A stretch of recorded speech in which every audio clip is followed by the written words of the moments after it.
আপনি নতুন দল করার বিষয়ে কতটা আত্মবিশ্বাসী? তবে আমি একটা কথা বলে দিতে চাই, আমি নিজে রেজিনগর থেকে ভোটে লড়বো এবং এই রবিউল আলমকে তৃণমূলের ভোটে দল করার জন্য ক্ষমতা দেব। একে 30,000-এর বেশি ভোটে হারাবো, এটি প্রমাণ জানতে পারবেন।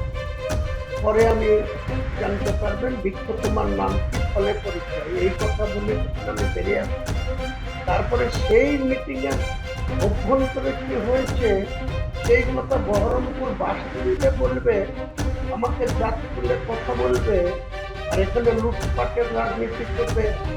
আগামী দল গঠন করি, তারপরে কে কোথা থেকে টাকা তুলে এর মোকাবেলা আগে করবো। বহরমপুর বাসিন্দা, বহরমপুর শহরে দাঁড়িয়ে করব, কে কোথায় তোলাবাজি করছে, কে কাছে টাকা দিয়ে নেতা চাচ্ছে, এদের আগে প্রতিরোধ করব। তারপরে তো দলের যখন ইলেকশন কমিশন তখন তার সাথে জোট করবো, ভোট করবো, ভোট পাঠাবো।